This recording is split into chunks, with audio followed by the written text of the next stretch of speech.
All right. All right. Good evening, good people. Good evening, good evening, good evening. It is 8:46 my time. Don't know what time it is where you at, but it's at 8:46 my time. But y'all know how we do it though. First thing first, y'all let me know y'all can hear me. Then on top of that, then y'all let me know y'all can see me. And we get right into the program. All right. What's going on, everybody in the building? What's going on, everybody in the building? All right. So, yeah, let me know you can hear me. Let me know you can see me. Let's do it. One of the updates I've been waiting on right here because I was wondering when they were gonna make progress on this. All right, saying it said loud and clear. All right, Antoinette, what's going on? How you doing, dear? What's going on? Glad you're here. Long time, Mr. Queen, Curl Smith, Tina Powers. Hey, babe. Sandy, Wendy Larson, what's going on? Deanna Banks, she said, finally off to catch a live. Well, I'm glad you're here, my friend. I'm glad you're here.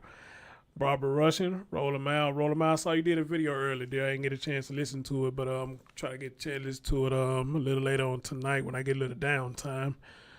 I'm gonna try to go and listen to what you're talking about. All right, guys, I swear, it's just so much evil in the world. So much evil in the world. Heard a story about a woman got beheaded in the middle of the street. They say that's the daddy that did it. Beheaded now. I mean, either cut her head off or damn near came close to it. Then I just seen a story somebody posted in Messenger. A woman attacked a student because she didn't know how the game of football works. So she tried to attack a student. Wow. Okay.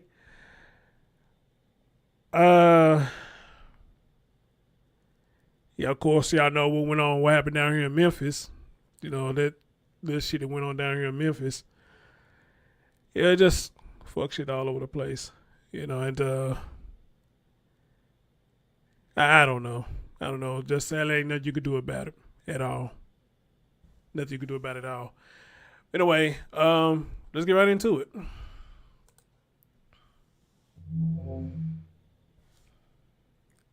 Oh yeah, that too, Carl. I saw somewhere a woman killed three children, drowned them, and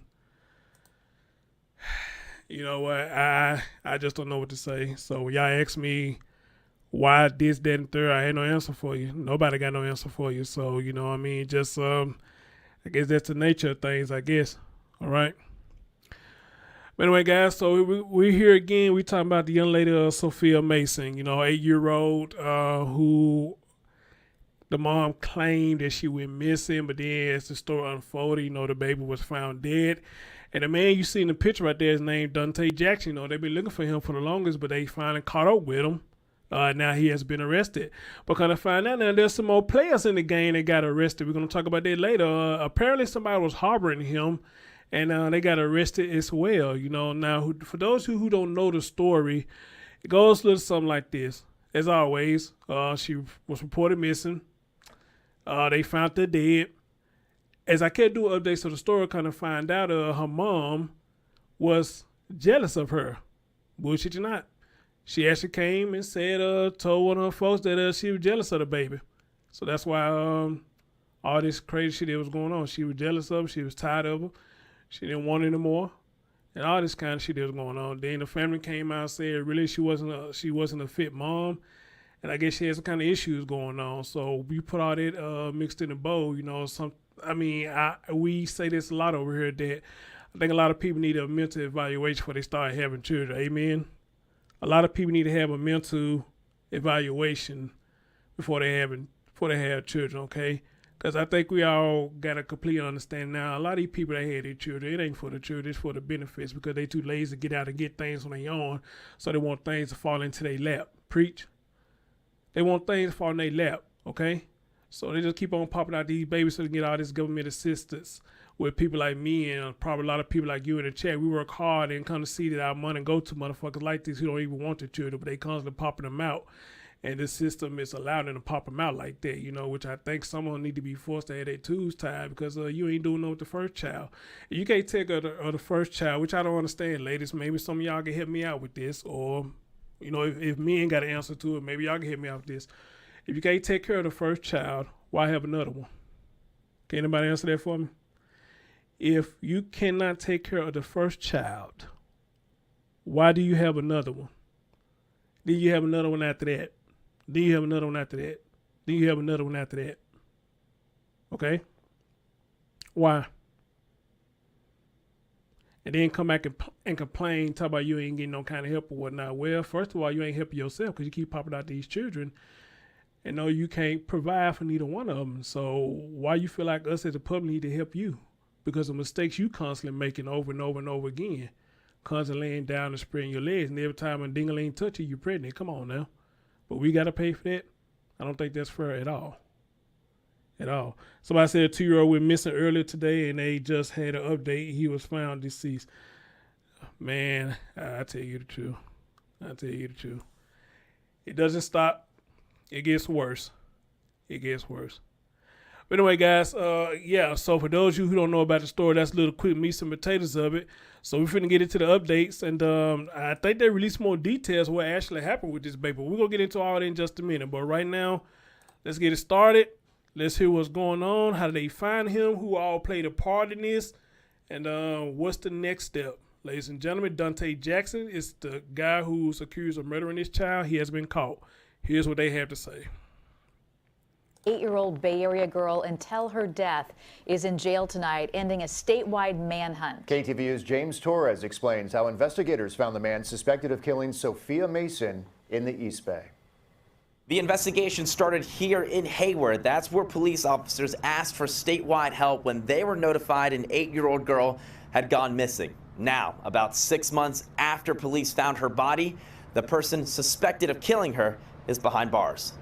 After several months of hard work, I'm proud to announce the arrest of Dhante Jackson. 33-year-old Dhante Jackson now off the streets after police arrested him in Newark. Police targeted him for 6 months after they say they found the body of an 8-year-old girl inside the bathroom of his house.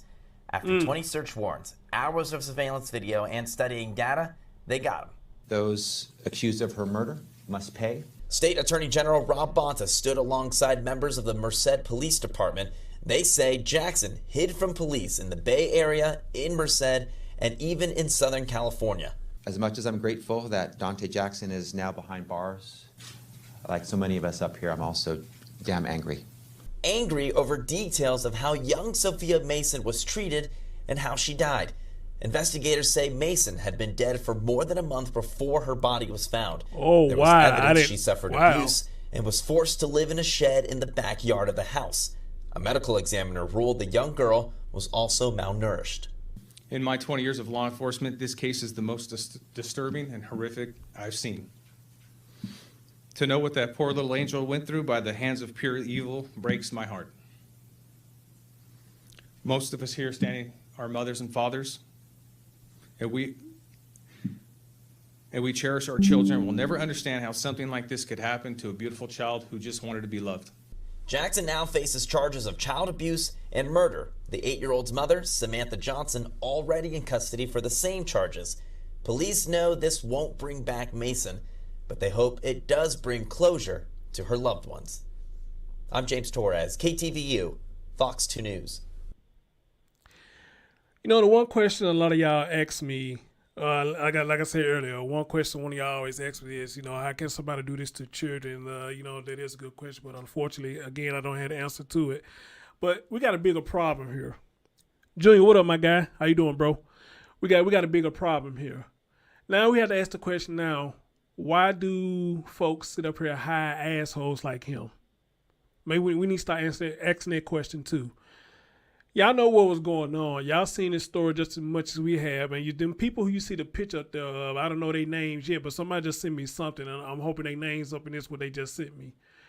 You got individuals that was hiding this fool or helping him hide, knowing damn well his role with this child. And I guaranteed you, if not all of them women who we just saw, probably these 2 of them got children and probably had this nasty son of a bitch around their children. So you know what he did with this child, but you're going to hide him. And not only that, 9 times 10, you had him around your children, thinking your children safe around him. How stupid can we be? How stupid can we be? A lot of us always think that, he ain't gonna do it to me. She won't do it to me. He won't do it to me. She won't do it to me. Look, like the old saying goes, if they do it to someone else, what makes you think they won't do it to you?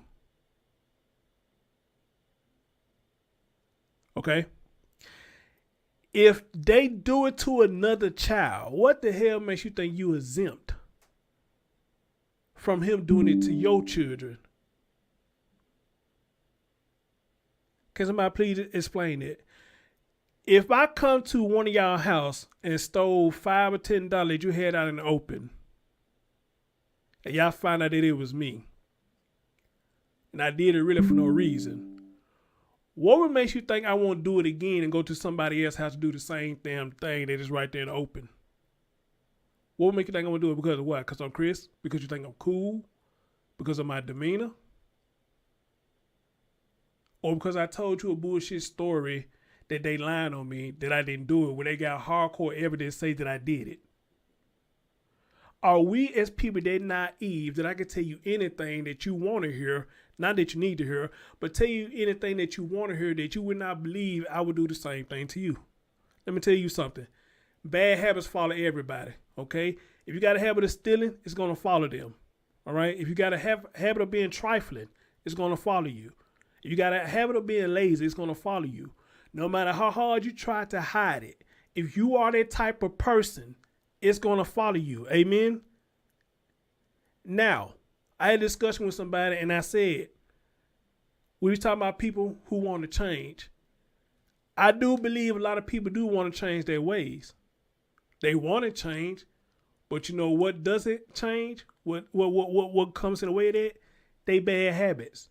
They bad habits would not allow them to change, especially if you've been doing it for so long. All right? Now, everybody's capable of changing, but you have to be the person that want to change. Amen?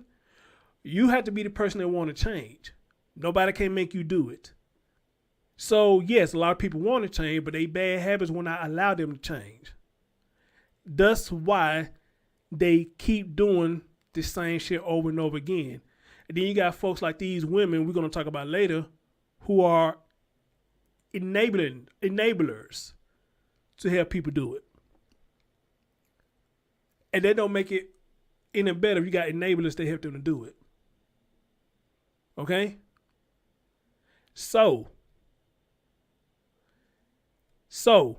again, anybody can change, but you got to want it. You got to want it. And the fact you got all them pictures you seen in there, all of them was women, which I shouldn't be surprised. Every last one of them was a woman. And it seemed like they got in trouble for helping this fool trying to escape after what he did to a child. All right? All right? So, ladies, I got to talk to y'all on this one. Y'all got to do better. Y'all got to do better. Y'all got to do so much better. So much better. This it's not worth it. And again, I don't know where a lot of moms get this shit from, talking about that's your brother, that's your sister, don't call the police on them. But if it's somebody outside of the family, you will call the police on them with the quickness. No. It should go all the way around. If it's your family member doing this shit to other people, calling on them too. Why would you enable a family member and try to hide them from doing fuck shit? But somebody on the outside, you quick enough to call in the police. They wrong. You disgusting. He nasty. But you got a motherfucker in the house that did the same damn thing. But you want to, because they family member, nobody in the family should call the police. I think that's the stupidest shit I ever heard. Huh? That's the stupidest shit I ever heard. If it's bad for me to do it, then it should go across the globe. You're going to allow your family member to rape somebody. But if an outside person do it, you want to get them behind bars. That's sick and twisted. That's sick and twisted. All right. Michael said something earlier. He said that I heard about something. Chris, have you heard anything on the case that happened in Decatur, Georgia, when the girlfriend murdered her little girl? You gotta give me a little more specific details in there, cause shit, I did so many stories. I can't tell you right off top. You know, you got to throw some names up in there. Okay, so it been some men I done did. All right. And then, you know, to make this story even so crazy, we found out that the mom was jealous of her. The mom was jealous of her own child. And I told y'all, ladies, you know, y'all got some of these moms that be competing with their daughters. What kind of shit is that? How you gonna compete with your own daughter? And a baby at that, 8-year-old. What the fuck an 8-year-old gonna do? She was getting all the attention. She's a child, asshole. She's a child.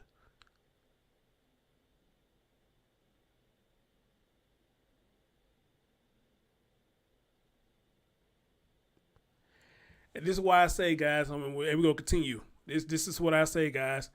Mental illness is real, and I'm not going to downplay it. Mental illness is real. It's real.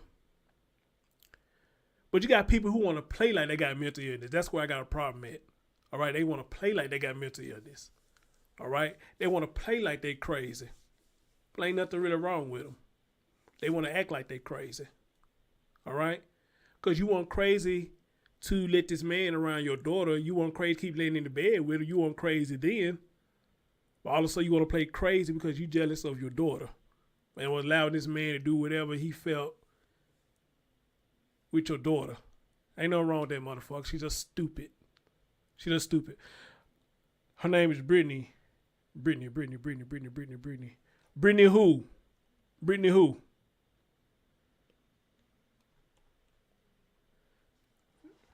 Brittany. So, yeah, man, you know, it's crazy as hell, man.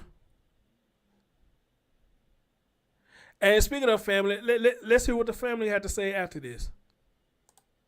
We begin this morning with a major development in the murder of an 8-year-old Hayward girl. Police have arrested the suspect in the murder of 8-year-old Sophia Mason following a statewide manhunt. KPIX5's Betty Yu tells us who is now in custody and how the victim's family is reacting. This is 33-year-old Dhante Jackson. He's facing murder and child abuse charges in the death of his girlfriend's child, 8-year-old Sophia Mason. She was found dead in a bathtub in March after police searched his Merced home. Her mother, Samantha Johnson, was arrested at that time and charged with murder and child abuse. Melanie Verlotti is Sophia's cousin. I couldn't believe it. It feels like it's been a long time coming. And you know what? Melanie did hit me up. She did. I sent her a message and she did hit me up. As a matter of fact, but I'm so she glad said she will come talk to me, but it's been a long time ago. She was picked up in Newark, which ironically is. I need to get back in contact with Melanie. I would love to talk to her now. I'm gonna see if I can find her again. Where Samantha was also picked up in Newark when they got her. So I don't know if it was kind of around the same circumstances where there was a prostitution ring going on or what, but I know they got him and he's got bail set for $1 million. Agents from the Merced area gang and narcotic enforcement. Prostitution ring. Wow. There was a prostitution ring going, which ironically is where Samantha was also picked up in Newark when they got her. So I don't know if it was kind of around the same circumstances where there was a prostitution ring going on or what, but I know they got him and he's got bail set for $1 million. Agents from the Merced area gang and narcotic enforcement team and the DOJ's Special Operations Unit helped in the arrest. Enormous credit goes to our police department and our task force, who have worked tirelessly and devoted tremendous resources first to investigating the case and now to locating Mr. Jackson, the Merced mayor said in a statement to KPIX5. Even though we can't get Sophia back, I feel like getting Dhante is one piece of the puzzle that's helping to close this case together more and give us resolution as a family, at least. Multiple reports stated that Jackson physically and sexually abused Sophia. Family members said repeated warnings and pleas for help with Child Protective Services and the authorities. How many of y'all agree with me when I finna say this right here? Now, y'all remember I said earlier when I did an update, she probably jealous of her baby, right? Y'all follow me when I say this. Y'all remember I said earlier when I did an update, she was jealous of a child. How about this? How about this? You were jealous of your child, what your boyfriend was doing to her. Nothing she had no control over. But you were jealous of her because he was looking at her more than he was looking at you.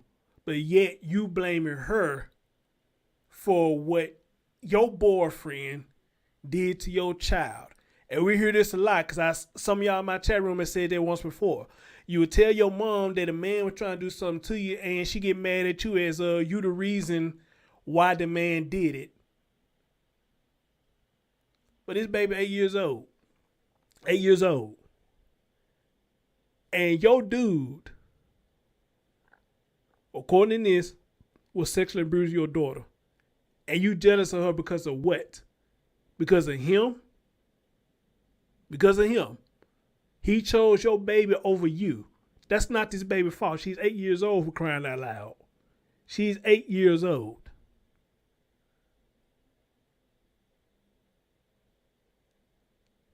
And I guarantee you, listening to this, this is why that woman claims she was jealous of her.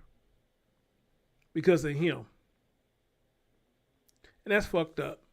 Because not only is she going through that, it's a lot of people going through that right now as we speak. It's a lot of you in the chat room that has went through that with your folks, blaming you for sexual abuse. They blamed you for it. And I'm going to be a man and sit here on my podcast and tell y'all, I humbly apologize to each and every last one of y'all that have went through that, and to the ones that's going through that right now. Right now.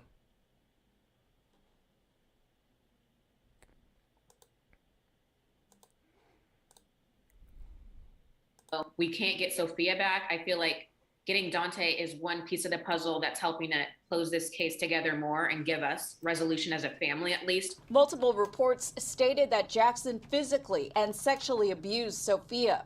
Family members said repeated warnings and pleas for help with Child Protective Services and the authorities fell on deaf ears. Let this be a lesson that she's not the only one. We're sure there's more, kids out there who are stuck in a system and they're not being taken care of properly.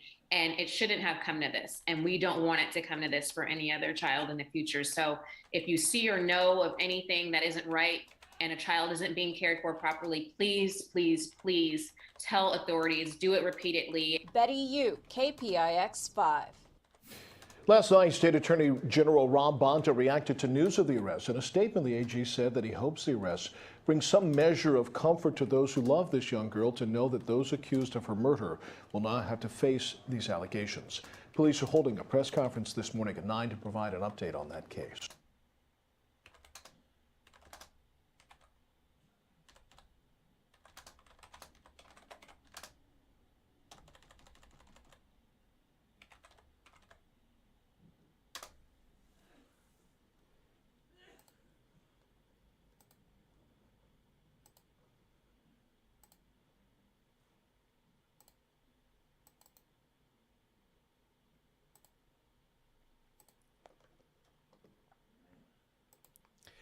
All right, guys, sorry about that. I was messaging Melanie, and hopefully she will get it because it says she was active 7 minutes ago.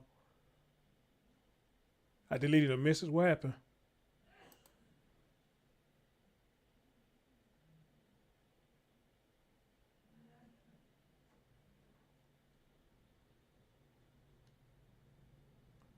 So, what?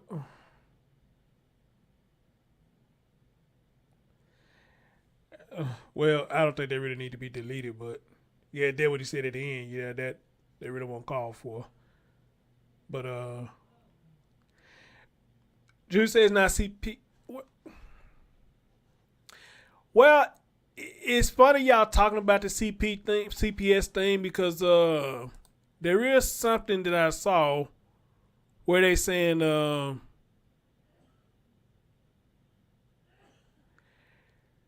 CPS did drop the ball on this. Let me see if I can go back and find it.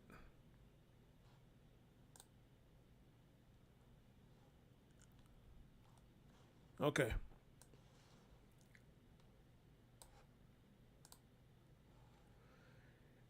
It says right here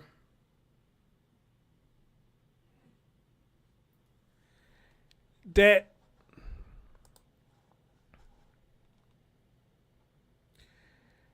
the CPS failed to protect Sophia Mason petition states. They claiming that CPS did fail to protect her. All right. And then it goes on to say this right here. All right.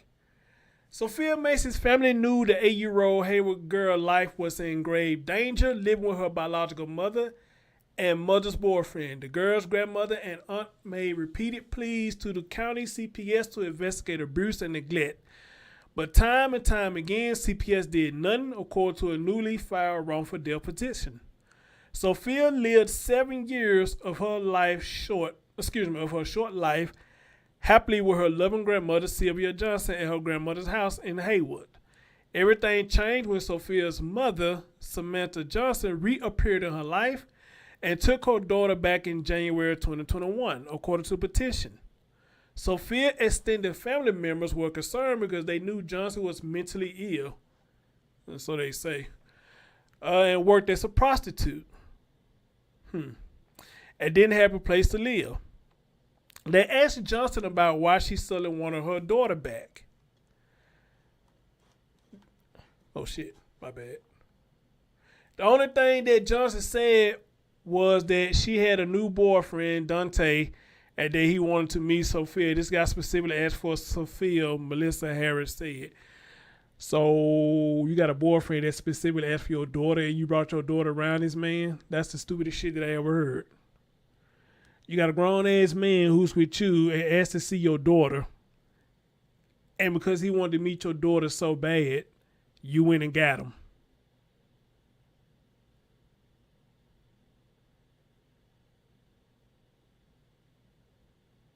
You went and got her. You went and got your daughter back because a man wanted to meet your daughter.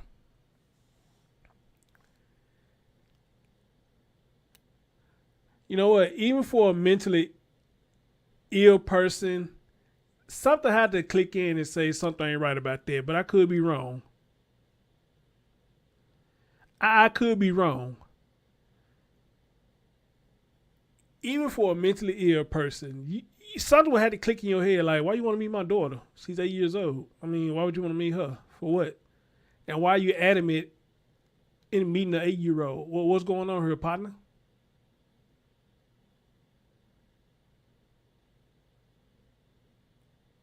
According to how they putting it out here, a man you date want to meet your 8-year-old daughter.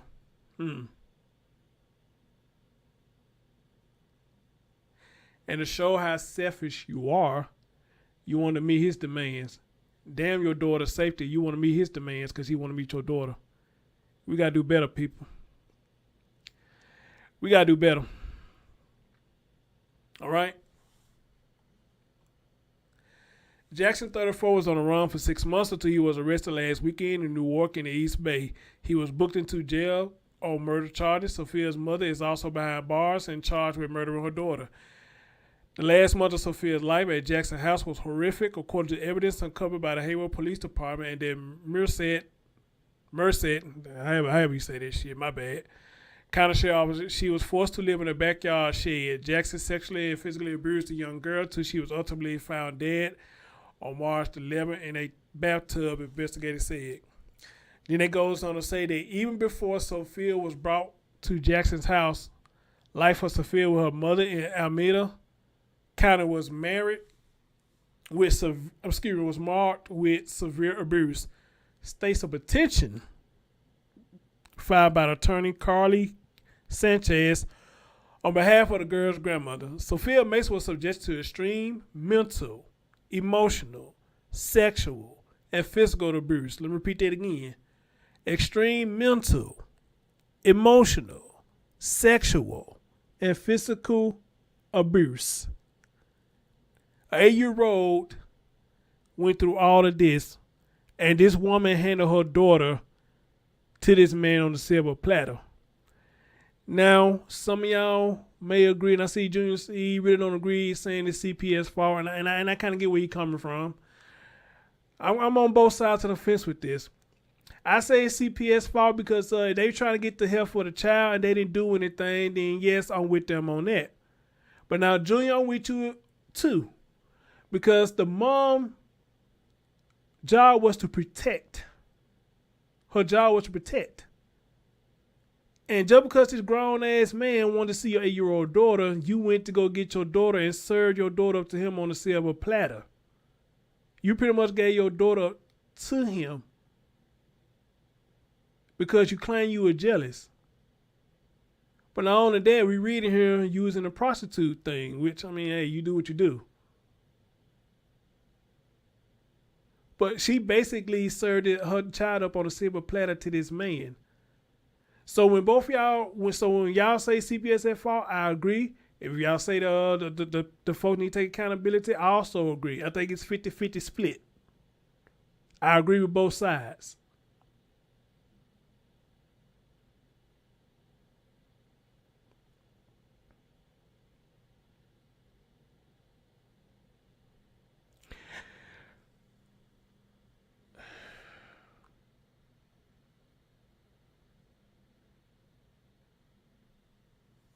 Okay? So that's my opinion. I agree on both sides of the fence of that. Because I probably feel the same way too. If I see a child in danger and I'm trying to call for help but they're doing a thing, yeah, I'll probably be saying the same thing too, that CPS dropped the ball as well. I'll be saying the same thing too, especially if I've done my part trying to get the child some help. You know? But now what the mother or the father has allowed to happen in their course of action, yeah, that's on them. And it's because it was their duty to protect the baby. So yeah. Oh yeah. Oh yeah. So yeah. I see what y'all saying up in there, and I agree with both parties. I do. Then it goes on to say that according to Harris, Johnson worked as a prostitute, suffered from mental illness, and cycled between living in motels and homeless shelters. Sophia started going to school in early 2021. Sophia's mother, Samantha Johnson, reappeared in her life and took Sophia into her care and custody. Almost immediately, the county of Alameda began receiving child abuse hotline referrals alleging that Sophia was the victim of abuse and neglect while in her mother's care. They even called the county and was telling them this. Agents of the county of Alameda failed to take necessary action to protect the minor's safety, health, welfare, growth, and development. Rather, they knowingly allowed Sophia to remain in the home with her mother, who suffered from untreated mental illness, and her mother's abusive boyfriend. The county of Alameda received 7 emergency hotline referrals. 7. 7.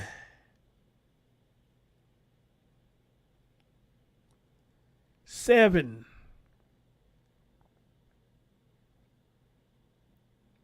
7.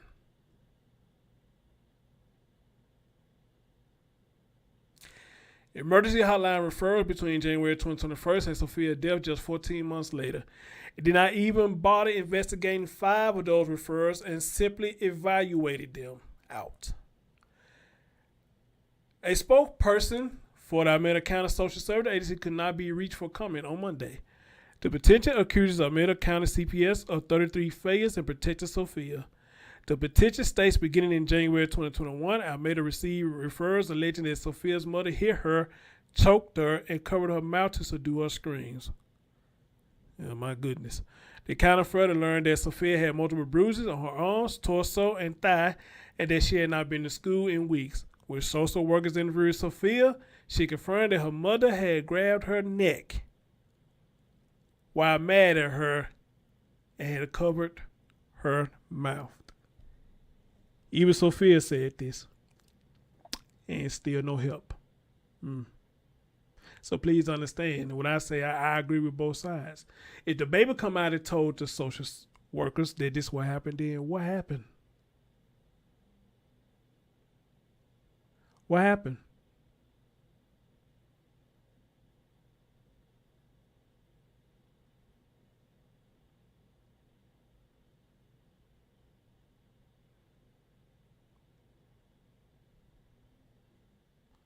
And that's nothing I don't understand. When the children come out and say that this happened, they confirming that this is going on, then why does nothing still be, why do nothing still happen? You know, I mean, do children not have a voice anymore? It's like when they dead, they don't have a voice, but even when they alive, they don't have a voice. And I thought it used to be a time that if children did come out and made these allegations, you would take them out the house until you observe everything. And if everything was good, then you release them back. But you got children that tell them this, and yet nothing be done. Or maybe I have a misunderstanding of how the CPS or social services work. Because remember, I don't have the children, so maybe I got a misunderstanding.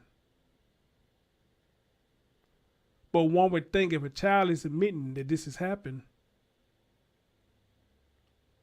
where's the resolution?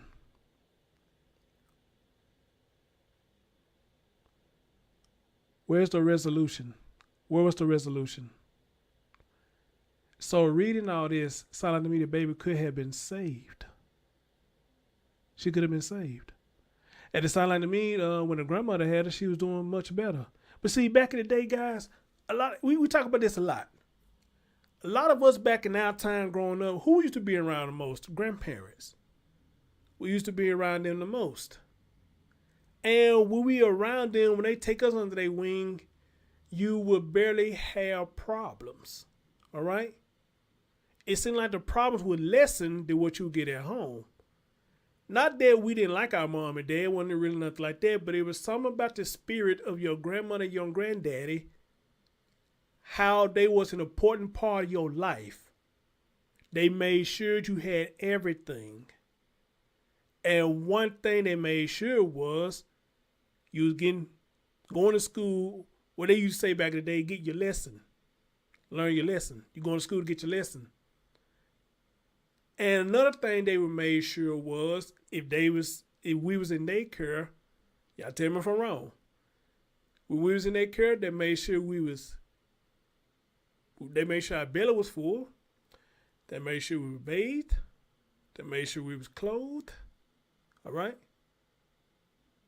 And they made sure that we had the necessities that we need for school the next day. Whether it's for lunch money, notebook paper, pencils, pen, or whatever. If we didn't have it, grandma and granddaddy would make sure that you got it. They would make sure that you have it. Right, Sandy? Grandparents had wisdom. They did. They made sure we had all that stuff. If we didn't come to their house with it, they was going to go get it. If mom and daddy said, oh, we forgot to pack that, they would go get it. Not because they feel like they had to, because it was just in their nature to do that. Because they didn't want us to be without. And you know why? Because a lot of times they tell us, we know what it's like to not have what y'all have now. We didn't have the stuff that y'all got today. We really had to struggle to get what y'all got now. A lot of us paved the way for y'all young generations to have what y'all have now. In which a lot of them did. They paved the way for us to have what we have today. And I don't know about y'all, I'm grateful for it.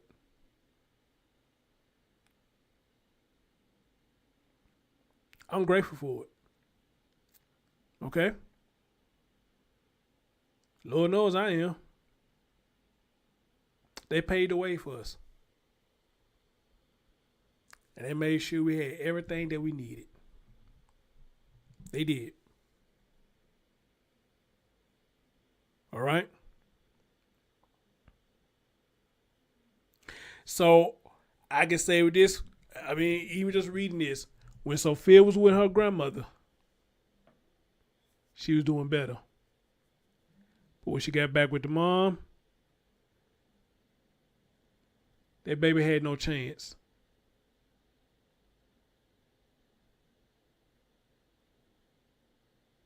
When she got back with the mom, she didn't have a chance.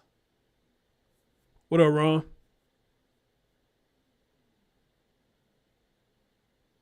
Because you know why? The mom care more about this food right here.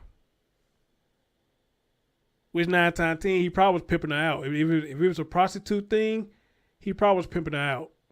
He probably was.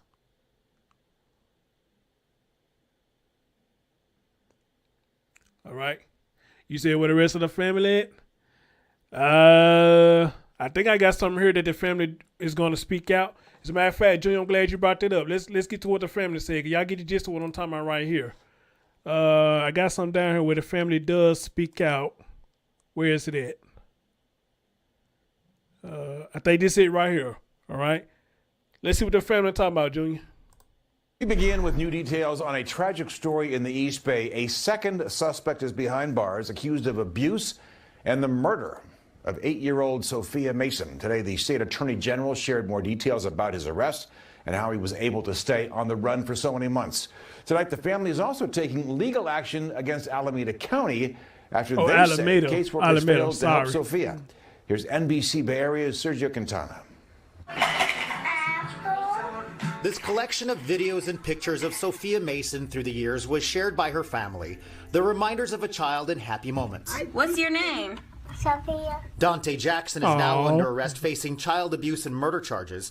At a news conference, investigators shared details of a gruesome scene when they found her at a home in Merced in March. She'd been dead for a month. The coroner determined that the death was a homicide and noted that Sophia's body was malnourished.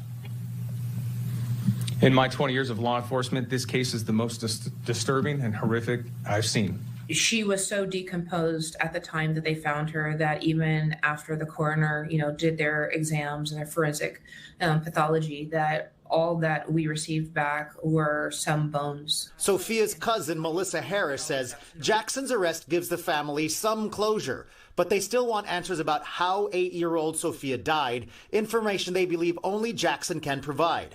Now they're demanding answers from Alameda County Children and Family Services about why the child was allowed to remain with her mother, Samantha Johnson. She and her boyfriend Jackson are both facing murder charges in this case.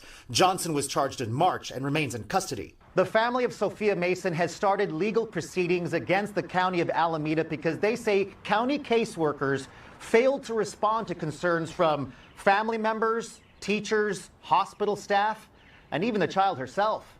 The family attorney says they're combing through 450 documents they just received from Alameda County. So far, attorney Carly Sanchez tells me by phone she's discovered 8 separate referrals over Sophia's lifetime of possible abuse. Sanchez says only 3 were ever investigated. Harris says her family was distraught when they reported signs of abuse, but didn't seem to get an adequate response from caseworkers. What they said to us and to our family is that there was no, it was unfounded. All of the complaints, even Sophia's complaints, were unfounded. And now that she's dead, I hope that they can see that every single complaint was founded. We've reached out to the Alameda County Council and Alameda County Administrator about the family's legal claim, which was filed Thursday. And NBC Bay Area News has repeatedly sought comment from Children and Family Services about this case over the last several months. So far, we've received no response. The county has 45 days to reply to the family's legal claim before they continue with the formal lawsuit. In Oakland, Sergio Quintana, NBC Bay Area News. That lady right there who we just saw, I think in the earlier update that I did, I think she did say she was trying to get involved too. Now, according to what we just heard, there has been other family members, they try to get involved to get this girl some help. According to them, they have trying to get them some help. All right. But according to them, their cries had went unanswered. It went on deaf ears. And if I'm not mistaken, I believe Melissa, that's who we just saw. I think she did say she tried to get Sophia, but old girl won't let them get him. She will let them get him. All right? Okay? No excuses, man. This is sad as hell. Dead a month and no family has questions or took the child when seeing the abuse. Come on, people. Abuse was visible to everyone, I'm sure. Well, yeah, they just said it's visible. But let's not forget either, though. The grandma had her. I don't know. Well, that's a good question. Did grandma have custody of her, or did she's? I need to find out who actually had custody of her. But the grandma actually had her.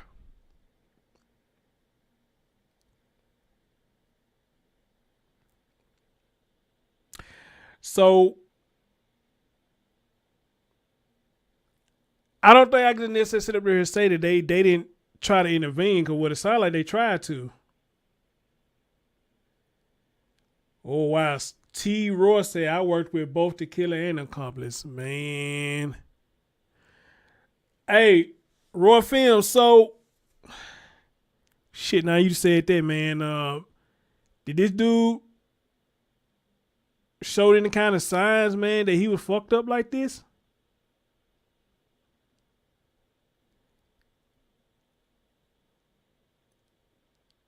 And what about the mom? What you said accomplice. You said the killing accomplice. Well, I don't know who, unless you talk about the mama, or unless you talking about one of these women who was accomplice him. So when you work this dude, did he show any kind of sign, man, that he was fucked up like this?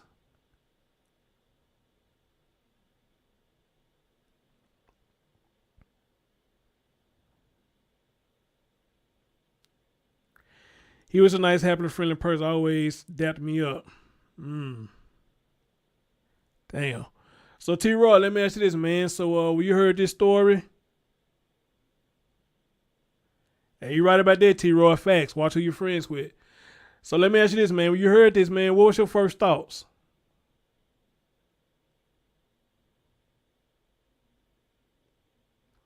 And you want to come join me, man, I give you a link where you come talk to me, man, and I'll give you an insight on everything if you want to.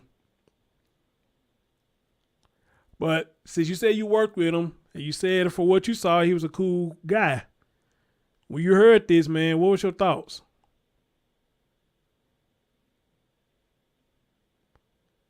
I was shocked, to be honest. Man, God, boy. Hey, you know, T-Roy, that's the crazy thing about a lot of these stories. I have people like you that come in the chat room and be like, damn, I know this person, or damn, I used to work with this person, or damn, I used to go to school with this person, you know, and back then they weren't like this, you know, they was cool. They did this, they did that. Nobody would ever suspect that they was like that. But see, that's the thing though. They're not gonna show their ways like that, you know. Some things, like I say about people with bad habits, they can hide it like shit like that. He probably can hide it like that, but he still had his bad habits, so he wasn't gonna show it around y'all. So, and I get a lot of people like you when we do these stories, y'all come in the chat room and be like, man, I knew this guy. I knew this woman. I was once cool with this woman. I lived next door to this woman. I used to stay with this person, all types of shit.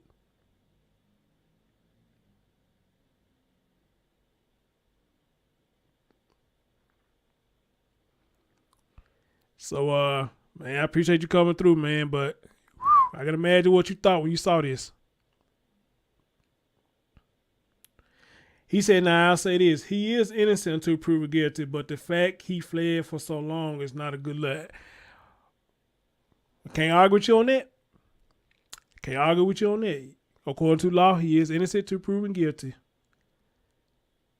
And when you're innocent, you never have to run. So, yeah. And he said for sure he had something to do with it. All right. All right. Well, T-Roy, man, I'm glad you came through, man. But, woo. Shit, man. I just can't never had a thought process, man, of doing something like this to no child, man. That something like that would never just cross my mind, man. You know, all these grown ass women out here, they got grown woman putang. You know, you want a child, man. Even the prostitutes, you know. I mean, you can't go wrong. You just can't go wrong. I never understood why guys would sit up here and look past their girlfriend. A lot of them has a fine ass girlfriend and look at the damn child. But however, when you giving them access to your child, I guess what you expect. Am I wrong with saying that? If you giving somebody like this access or easy access to your child, then what do you expect? Ladies, this is why I tell y'all better start letting everybody around your children. Y'all better stop. You sit up here and trying to get all fine and stuff, putting on your little sex ass outfit, your birthday suit and all that. That man ain't looking at you. That man looking at your baby.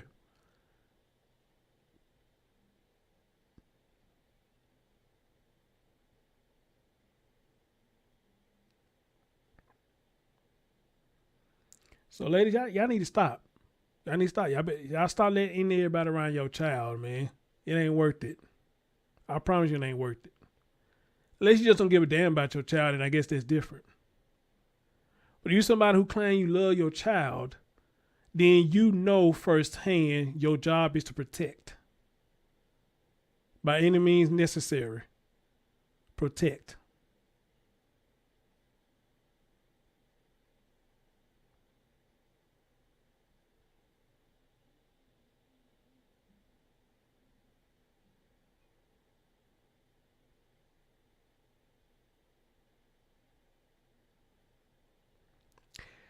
But sadly, everybody don't think like me. Everybody don't think like you. Everybody don't think like Junior or who all y'all in the chat room chatting. Everybody don't think like we do. All right? Because a lot of people like this woman and this man are selfish. They only think about themselves. Only what makes them feel good.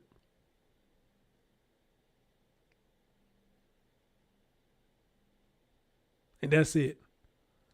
As long as they got their gratification from it, they don't think about nothing else. They don't give a shit about nothing else.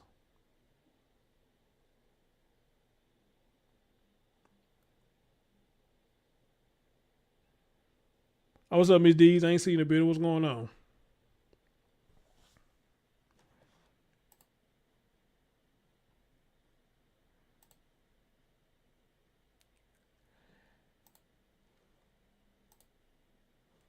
And guys, again, I want y'all to understand, man, this is why I be so humble when men come in the chat room and speak about this, because we need more fathers to speak. I like to see more fathers to speak out on situations like this. Or just men in general. To speak on subjects like this.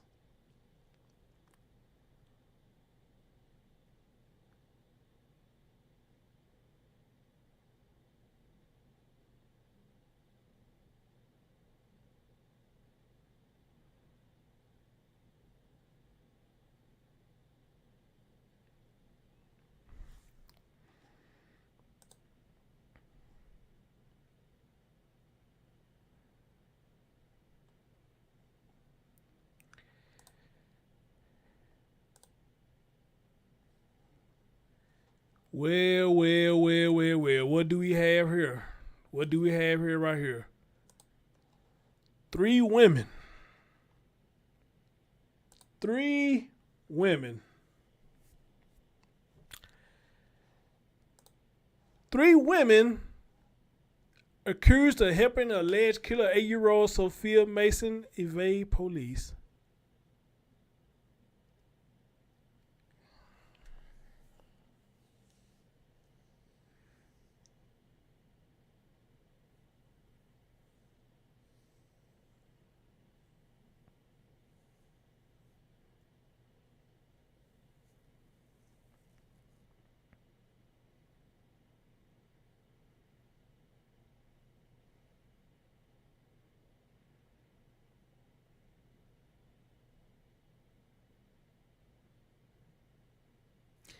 Let me say something to y'all before I get into this. I know a lot of time my message can be harsh. I know a lot of time Brian, when he be up here, y'all see his message is harsh. Junior. A lot of y'all probably see his message as being harsh. And I get it. Trust me, I understand. I get it. But y'all have to understand, when you see stuff like this, please understand it's not towards y'all. is really toward the shit itself and what individuals like these assholes doing. Not in particular y'all in the chat room. It's what people like them doing. And it's women that's doing this. Women, y'all the one who could give us birth. Y'all the one who carried us for 9 months before we come into this world. These are 3 women who helped a man that did something to a little girl. That another woman gave birth to this girl. That y'all can get, if they can have children, y'all could give birth to children, and y'all helped an asshole who sexually abused an 8-year-old. Y'all helped hide him. So I get it. I understand y'all think a lot of us, as far as men goes, a lot of stuff they probably say is harsh. And I can look back and say a lot of times, say a lot of stuff I say probably harsh too. But here's the thing though. I want you to understand, well, at least with me, I can't speak for nobody else, but at least with me, the thing is, if you can look past that, do you get the message that I'm trying to present to y'all? That's the thing. Do you get the message that we are trying to present to y'all?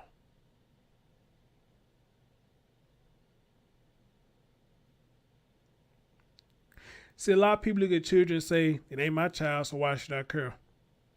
I guess in a sense, I can understand that. And a lot of us is like that. If it ain't got nothing to do with us, why should I care?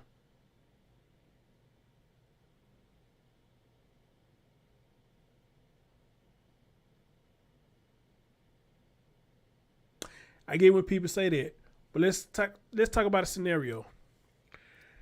If I know your child, and your child is going to a place that I'm aware of that your child is going, and I'm seeing stuff that ain't looking right that I think people doing to your child, do you feel like it's right that I say to you, well, your child ain't my child, so why should I care? But I'm seeing stuff going on with your child, and I know it's not right. So would it be fair if I say the same thing about your child? Or would you get mad at me and say, well, Chris, if you saw what was going on, why you ain't say nothing? Well, I'm using a page out your book. You said it ain't got nothing to do with you. Why should you care? So I'm doing the same thing. It got nothing to do with me. Why should I care?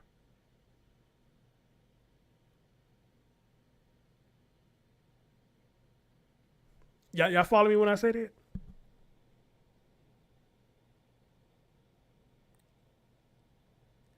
They make a valid point when they say it ain't got nothing to do with them. Why should they care? All right, cool. We can roll with that. But don't get mad when people treat you the same way when it comes to your children. Well, it ain't got nothing to do with me. Why should I care?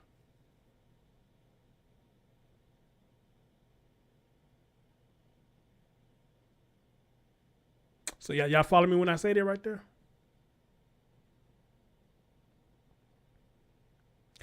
None of these children I talk about, they're not mine. They're not mine. But I have a heart. And I know a lot of stuff I've been through when I was growing up.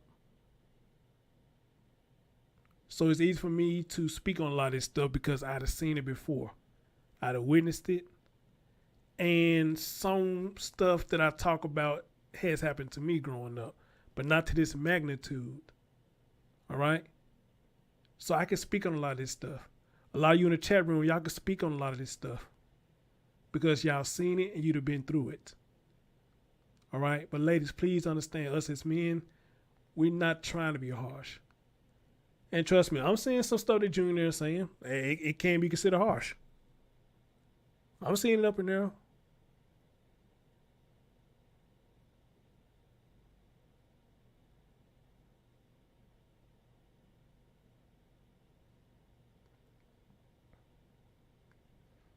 But I don't really think he's just doing it to try to be an asshole to y'all. He's really expressing how he feel. T-Roy Finn, if he's still up in there, you know, he expressing how he feel about when he met this dude. Brian, when he's up in there, he expressed how he feel about certain situations. And again, I know y'all probably don't like a lot of this stuff.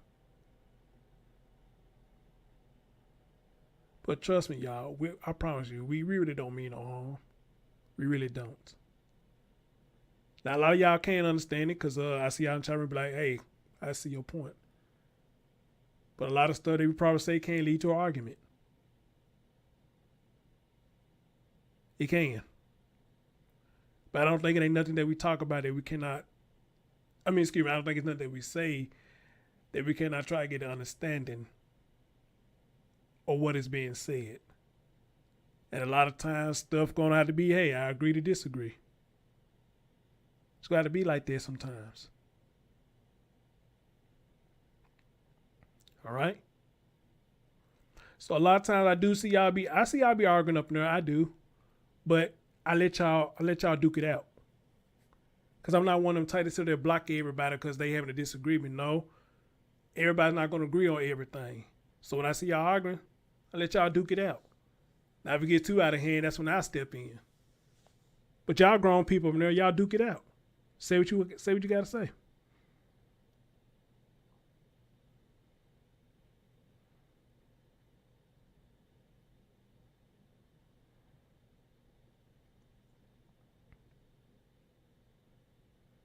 Yeah, that too, Miss Queen. Yeah, and a lot of these topics are very sensitive. It's very sensitive. So the wrong thing that you do say, yeah, a lot of people will get in their feelings. That's probably why I need to start doing more disclaimers that tell y'all, hey, these are trigger moments. Because it's a sensitive topic. All right? Hey, Donna, what's going on, baby? How you doing? Appreciate you being here. Okay, these are sensitive topics. It is. I know an ad for the place, so let's see. As Caleb. Gotta wait till this ad get through playing. But you got 3 damn women who sit up here and help this asshole after what he did. Now, then again, y'all heard Melanie said prostitution, so maybe these was his women. And he was their pimp. It could be a possibility too. But we're going to wait till this ad get through playing and see exactly what the hell going on here as to why these women helped this man hide. And we are learning more tonight about what led up to the arrest of the man wanted in connection to the killing of a girl from Hayward. Investigators say Dhante Jackson, who is accused of killing 8-year-old Sophia Mason, had a lot of help staying on the run for months. Police say 3 women helped Jackson evade police. All 3 have been arrested for accessory to murder after the fact. They are DeBurka Johnson from San Jose, Lorana Larkins from Merced, and Myra Gonzalez of Newark. During the investigation, they learned that several of these females had assisted Jackson in eluding capture by providing him with money, shelter, and transportation. Sophia Mason was found dead in a Merced home about 6 months ago. Samantha Johnson, the girl's mother, has been in custody for her suspected role in her daughter's killing. Her family says she is cognitively impaired. Police describe her as Dhante Jackson's girlfriend, but her family questions that designation. All right. And I saw T. Roy say that earlier. He said, I'm not trying to excuse her action, but she was impaired. Yeah, that's the thing now. Okay, yeah, I'm acknowledging that. I am acknowledging that. That's why I tell people don't water down mental illness. I'm acknowledging that she was impaired or whatnot. You know, but some things I just don't believe she was impaired on. Some things I think she was in her mind knowing exactly what she was doing. All right? Or like I saw you say earlier, you said it could be a manipulation factor. They could play a part too. They could play a part also. But I think some of this stuff she did on her own accord as well. That's just me now. Could be wrong. It's just me. So, yes, Dhante going to take majority of the blame in this situation, but she going to get some of it too. At least for me, she going to get some of it as well. Newark, California. 3 women are accused of helping the alleged killer of 8-year-old Sophia Mason evade police for 6 months. Lieutenant Joe Perez with the Merced Police Department said the alleged killer, Dhante Jackson, 34 years old, was able to avoid capture for so long with the women's help.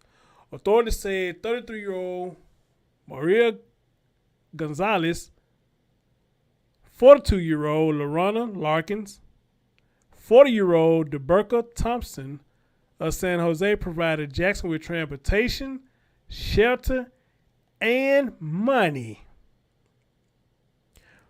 while he was on a run. Y'all provided him with transportation, a roof over his head, and you gave him money. while he was on the run. You can't make this shit up.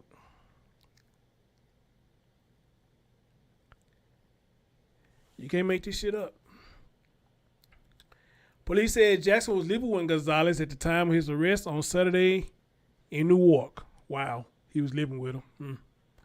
All the women had been arrested for accessory to murder after the fact. Relatives of Sophia Mason and her mother, Samantha Johnson, 30, said more information will likely be revealed as to why the women were helping Jackson, excuse me. Johnson is already behind bars in connection with her daughter's killing. Her family says she is impaired.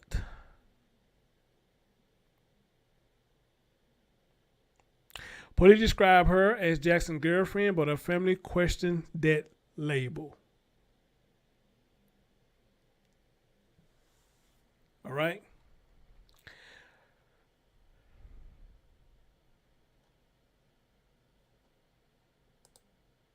As California. So these ladies was giving him money. They were providing transportation. And they were providing a roof over his head. You gotta love it, huh? You gotta love it.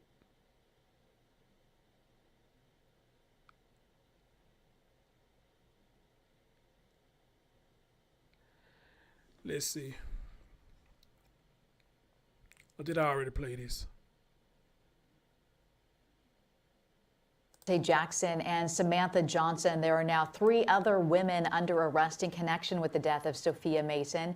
2 are from the Bay Area and were identified during this morning's news conference. KTVU's Greg Liggins joins us now with more on that part of the story. Greg.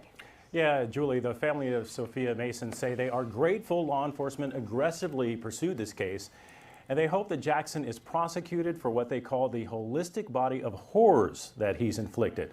They also pointed out that in this case, all of the people connected to Jackson are women. Flanked by a photo of 8-year-old Sophia Mason, as well as those accused of taking her life and helping the alleged killer, law enforcement said suspect Dhante Jackson was not easy to track down. Detectives acted on evidence quickly to track Jackson's location, but he had the help of several people to assist him to elude his capture. Police say 3 women helped Jackson evade police, all arrested for accessory to murder after the fact. They are DeBurka Thompson of San Jose, Lerona Larkins of Merced, and Myra Gonzalez of Newark. During the investigation, they learned that several of these females had assisted Jackson in eluding capture by providing him with money, shelter, and transportation. Melissa Harris is a cousin to Sophia Mason and her mother Samantha Johnson. Harris says more information will likely be revealed about why women specifically were helping Jackson. That to me is really significant. And of course, we don't know the full extent or the manner of their involvement and how they funded his life while he was on the run. But we do have our suspicions, and I know that will all come out. Samantha Johnson, already in custody in connection with her daughter's murder, is cognitively impaired, according to family. Police describe her as Dhante Jackson's girlfriend, but her family questions that label. For her to say, that was her boyfriend, again, this is coming from Samantha, and her, mentation, her mental capacity is that of somebody who's like 8 or 9, 10 years old. So for her to say that, it does sound like something she would say that that's her boyfriend, but does she really comprehend what that means? Harris says she talks to Samantha often and is glad her cousin and other women are safe away from Jackson now that he's been arrested. Samantha has said to me on the phone, and I can say this, that she had no control of her life, of anything she did, her time, who she could talk to, of even what Sophia did, that Dhante Jackson controlled everything. While the arrests are one component of the case, there's also another. The family is in the process of filing a lawsuit accusing the Department of Children and Family Services in Alameda County of mishandling Sophia's case, allowing her to be taken from extended family and placed into the care of her mother. Greg Liggins, KTVU, Fox 2 News. Yeah, it is a heartbreaking story. Greg, thank you. As Californian. I'm going to say this right here, and this might going to shock some of y'all. I'm going to say this right here. I do believe that part, that she had no control. And here's why. Let me explain to you why. I want y'all to follow me. Because 9 times 10, this man knew this woman had a learning disability or every kind of disability that she had. So he took advantage of that. Okay? So I could believe her somewhat that did happen. She had no control of the situation, and he probably had control of a lot of things that's going on. So I can believe that. But however, though, I still say I don't completely excuse her. Let me say that. I don't completely excuse her. But I do believe that. I do believe that. He knew her mental disability. He took advantage of it. All right? And he used that woman to get his way. And she happily obliged. So I would say they must just give her a little wiggle room. Not much. But I give her just a little wiggle room. Because they saying she's mentally impaired. Yeah, probably easy for somebody to manipulate her. But at the same time, though, here's why I say that I don't completely excuse her. Because just because she's mentally impaired doesn't mean she's dumb. How many of y'all agree with me when I say that? Because I work around people who have intellectual disabilities. A lot of them may have intellectual disability and they may be slow in comprehending a lot of things, but rest for sure, them folks are not dumb by a long shot. Some of them smart as fuck. They are. They are. So she may have been slow in a lot of things when it dealt with this dude. But I'm almost certain she wasn't dumb. She wasn't. May have been slow to catch up on a lot of stuff, but she was not dumb. So that's why I say I don't completely excuse her. I don't. But I do believe that he took way advantage of that. He took advantage of that. Okay? Now, I still question this theory right here. He asked about a child and she went to go get a child. Now, there right there, I don't know how you can cut that right there, because again, that's why I said right there, she may have been slow, but I don't think that she was that slow to know that this man was asking for your child for a reason. But then again, I could be wrong. I don't know. Hopefully, Melissa, she'll come through and maybe I can have an interview with her and maybe she could tell me, Melanie. She would see this. I did send her the link. So she don't come while live. She could take a look at this. And next time I go live about this, I can have her on the show. And she could go into more details about this because she dealt with the mom. She's close to the mom. And probably could give us a little more insight about that mental illness thing or whatnot. Because she said, y'all heard what you just said, the mind of a 10-year-old. Yeah, of course you probably gonna say that that's your boyfriend, but really, you may have thought that was your boyfriend, but he wasn't claiming you as his girlfriend. That sounded what it was. In your mind, you thought that was your boyfriend because he manipulated you into thinking he really wanted you and blah, blah, blah, blah, blah, blah. So in your mind, yeah, that was your boyfriend, but really, he wasn't claiming you. All right? So yeah, when they say that, by him, she didn't have control over a lot of stuff, I can believe that. I can believe it.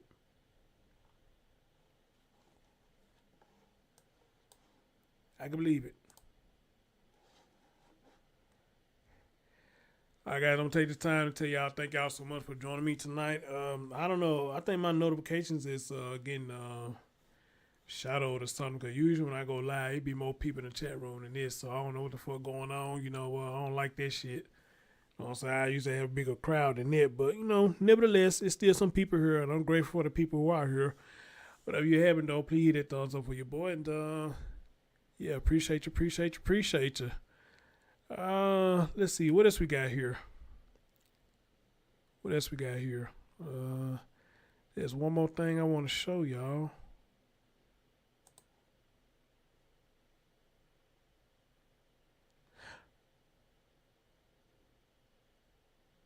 Okay. Well, if it ain't nothing else, guys, we're gonna get into this police conference and see what they gotta say, and we'll wrap it up from there, man. And again, appreciate y'all. All right. Good morning, everybody. I'm Captain Joe Weiss with the Merced Police Department. On behalf of Chief Tom Cavallaro, I'd like to thank everybody for being here. Unfortunately, Chief Tom Cavallaro was not able to make it to this important announcement. I'm joined here today by some distinguished guests, along with representatives from the agencies who have helped us in our effort to bring Dhante Jackson to justice. Attorney General Rob Bonta, Merced County District Attorney's Office, Deputy DA Katie Gates, Merced County Sheriff's Office, Captain Aaron Rosenberg, California Department of Justice, Special Operations Unit, Special Agent Supervisor, Aaron Hutchinson, along with Special Agent in Charge Joe Somnick. After several months of hard work, I'm proud to announce the arrest of Dhante Jackson for the murder of Sophia Mason. The Merced Police Department detectives, with the assistance of California Department of Justice Special Operations Unit, the Merced Area Gang Narcotics Enforcement Team, arrested Mr. Jackson yesterday in the city of Newark. Now, I'd like to introduce Lieutenant Joe Perez, who oversees our investigations unit. He'll have some insight into this difficult case and provide some details into the efforts in this manhunt.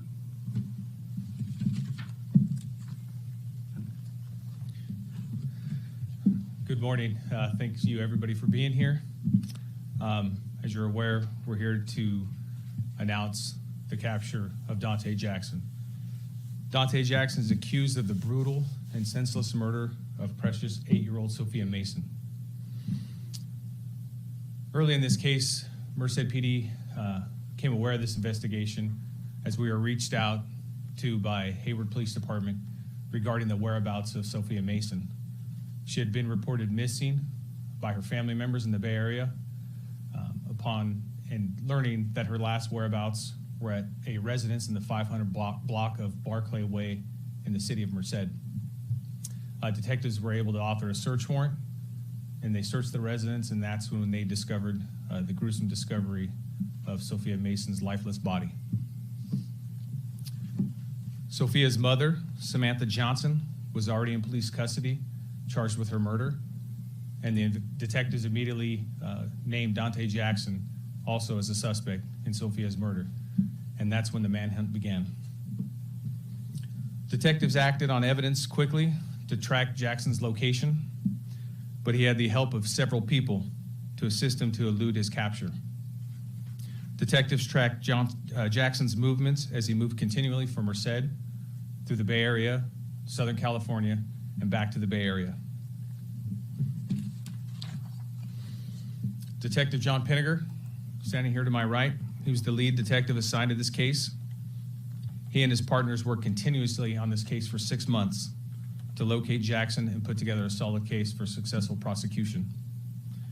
Just to put it into perspective, here's some of the investigative steps that were taken over the last 6 months. Over 20 search warrants were authored to obtain evidence pertinent to this case and the location of Jackson. Numerous witness and family members were interviewed. Hundreds of hours of analyzing and deciphering electronic forensic data, which was huge on this case, and the numerous hours of surveillance at various locations throughout California.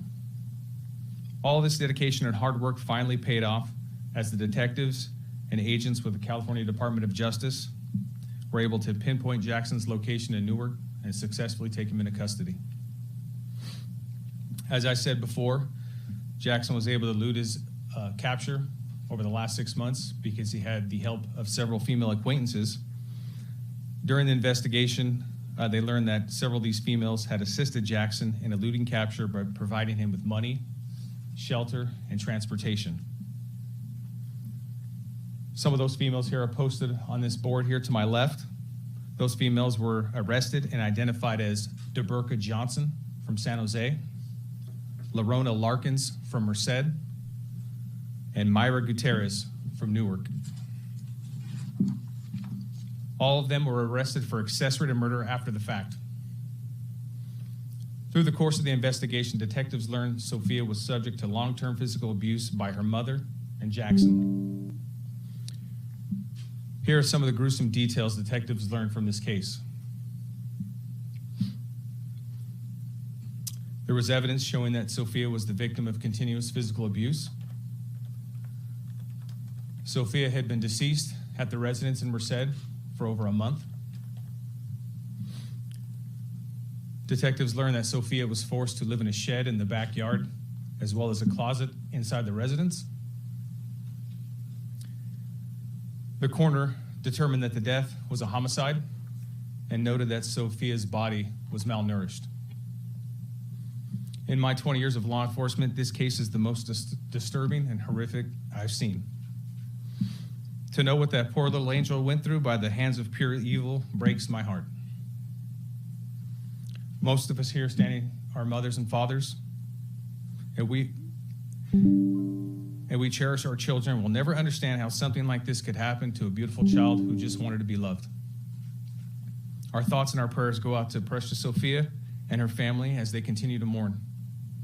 Even though there's nothing we can do to bring Sophia back, I hope the arrest of Jackson will inch Sophia's family closer to closure and ultimately get justice for Sophia. At this time, I'd like to thank Michael Bowens, quick question. You would ask me about somebody named Brittany earlier. Are you talking about the lady who was at the hotel room and they was dating a woman and she had an autistic baby by the name of Mari Nicole Hall? That's who you was talking about? the time from some of the other agencies that worked throughout this investigation. California Department of Justice Special Operations Unit, which is headed by Special Agent Supervisor Dean Johnson. This team was critical in helping us gather intel, providing surveillance for the ultimate capture of Jackson and Newark. Okay, there's no update on that other than what I did earlier this year. They both been denied bond, so that's all I know thus far. Also, with our Magnet, which is the Merced Area Gang and Narcotics Enforcement Team, headed by Commander Aaron Hutchinson with the California Department of Justice. They too assisted us early on in the investigation with attempting to track down Jackson's location, gather evidence, and ultimately do surveillance operations at the end that got Jackson into custody. This was truly a fine example of interagency cooperation to achieve a common goal, getting Jackson behind bars. I would also like to thank the men and women of the Merced Police Department for their dedication and hard work on this very difficult case. As I said before, Detective John Pinniger was the lead investigator on this case.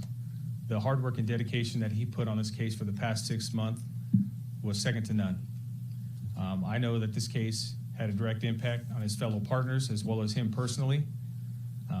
Detective Pinniger's on the end of his career, looking to retire here soon, and he actually put off retirement because he wanted to see the end of this case come to a close.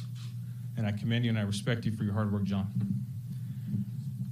With that being said, I'm going to now turn it over to Attorney General Rob Bonta.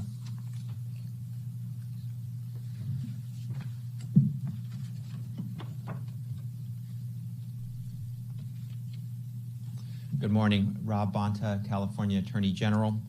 And I first just want to say thank you to all of the men and women who came together, worked across departments at the local level, the state level, teaming up, having each other's back, sharing information, sharing intelligence to get to where we are today, where we have a very important arrest that was made in a absolutely horrific and heart-wrenching and tragic case. Thank you to all of the law enforcement partners here at Merced Police Department, the Merced Area Gang and Narcotic Enforcement Team, and the Merced County District Attorney's Office. We wouldn't be here without the team effort. I want to also especially thank and acknowledge some of the members of my team who helped lead our very important Special Operations Unit that I'm very proud of, who have yet again contributed to an important outcome and important law enforcement work. They've done it time and time again. They prove their incredible value and work again today. So I want to thank Joe Somonik, Special Agent in charge of the Special Operations Unit, Central California Special Operations Unit team for their important work. As part of the Merced Area Gang and narcotic enforcement team, DOJ, has been involved in this case since March. When we were asked to assist in locating the suspect, our Special Operations Unit went straight to work, and we used the latest technology and advanced investigative techniques. Because of every agency's efforts and persistence in this matter, an alleged murderer is off our streets. From Merced to Newark, our communities are safer. The family of Sophia Mason, her real family, those who loved her, are now closer to securing justice. As much as I'm grateful that Dhante Jackson is now behind bars, like so many of us up here, I'm also damn angry. Damn angry that we're here because we shouldn't be here.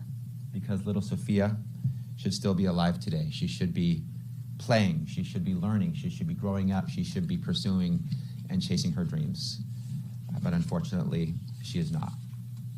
Those accused of her murder must pay a steep price for their abhorrent crimes.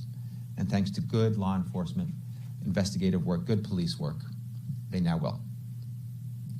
Let today serve as a reminder. When a horrendous crime like this is committed, we will leave no stone unturned to secure justice. We will keep pursuing you until you are caught. From the DOJ to law enforcement agencies, we will find you, and we will hold you to account as has been done here.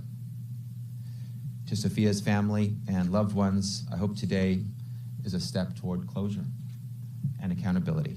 Nothing can ever bring back her life, but we're committed to doing all we can to ensure accountability for this heinous, despicable crime. And again, let me just thank all of the brave men and women, our frontline officers and law enforcement who conducted this investigation, got to where we are today, a very important point in this case. And I also want to just recognize, as we all know, that today is September 11th, a day of remembrance and a day we recognize the families of those who lost loved ones on that fateful day, and also recognize and thank our first responders, those who run toward danger to help others when others are running away. I want to thank all the brave men and women in our law enforcement throughout California, throughout our country, for all they do every day. They don't do it for attention. They don't do it to be recognized, but I want to recognize them and thank them for all that they do today and every day. We appreciate you, and we will never forget. Thank you.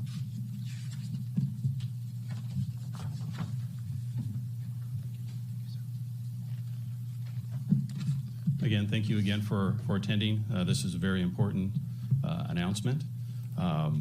This concludes our press release. We look forward to the next step of this, and that is going to be the prosecution. And we're passing the baton to the Merced County District Attorney's Office, and I'm sure they're going to do a terrific job taking this through its conclusion. Thank you.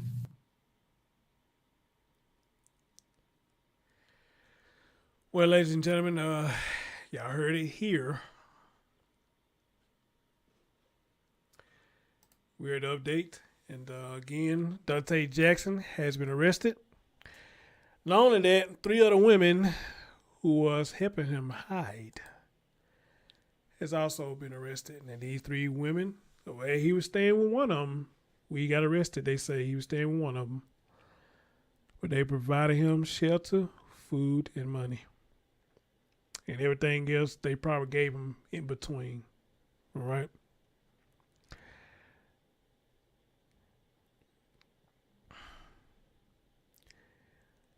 Really, there's nothing else for me to say.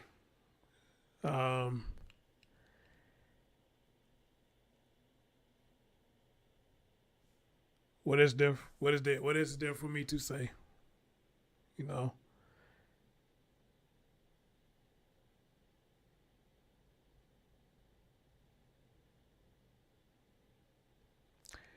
So I just say this right here. You know, y'all just stay tuned for this update to this story. Thank y'all who sent me the updates to this. And hopefully we can get Melanie on the show. Let me see. Did she see my message yet? Not yet, but I'm sure she'll get with me though. And next time I go live about this, we may have Melanie on the show and she can go into deeper details about Sophia's mom. And what all she can speak on about Sophia's mom. But in there, guys, wow. Just wow. Just be careful who you let around your circle. Be careful who you let around your children, guys. Yeah. But then, though, y'all be safe out there on your man, Chris Storms. I really appreciate y'all, and I'll catch y'all next time, all right? Peace out.